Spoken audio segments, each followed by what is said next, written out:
sumalpok, tumilapon, nakaladkad. Mga motorsiklo na nadisgrasya sa intersection, caught on cam. Alamin ang pinakamadalas na dahilan ng banggaan sa intersection.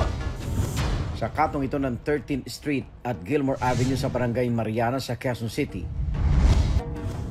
Isang motorsiklo ang nasalpok ng SUV. Parehong hindi nagminor ang dalawang driver pagdating sa intersection. Umilalim sa SUV ang motorsiklo at tumilapon sa gilid ng kalsada ang rider.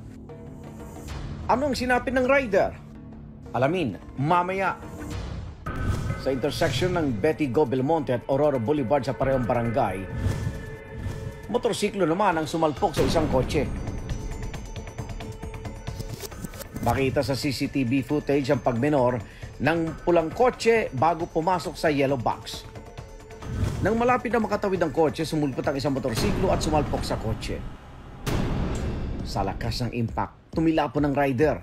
So, dalawang gulong lang yan. Unlike ng kotse, mayroon ka pang aasahan. Pero yan, pag na-aksidente ka sa motorsiklo, it's either mabago ka, mabalian ka ng buto. Ang pinakamahinang mangyayari sa iyo dyan is broken bones. Dinala sa ospital ang rider. Ayon sa Traffic Sector 4 ng Philippine National Police, nag-areglo ang rider at driver ng kotse. Dahil walang traffic lights sa 12th corner Broadway Avenue, sa Barangay Mariana pa rin. Hintayin ang pagtawid sa intersection, gaya ng ginawa ng kotseng ito. Wala tayong traffic lights dyan sa intersection, wala tayong yellow box.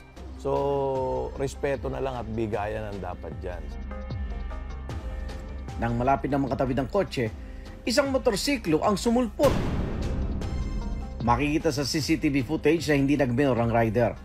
Ang resulta, nabundol ng kotse ang motorsiklo. Sa report ng barangay, sinugod ang rider sa ospital. Nakipag-areglo ang driver ng kotse sa rider.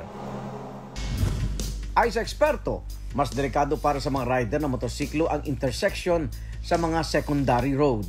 Usually, ito yung mga dinadaanan ng mga sasakyan para mag-shortcut. Iba talagang mga secondary road, hindi na naglalagay sila ng mga stoplight sa maliliit na daan. Kaya ayun, nagiging sanhi talaga na aksidente lagi. Mas maliit din ang mga motorsiklo kumpara sa mga kotse at SUV. Dahil dito, mas mahirap silang mapansin ng mga motorista. Makatutulong dito ang pagsusot ng rider ng reflectorized vest. Kailangan ang mga isusuot natin sa mga ganyan, lalo't nagmamaneo tayo sa gabi, is yung visible, yung kitang-kitang mga kulay. Para at least kung meron kang reflectorized vest, much better.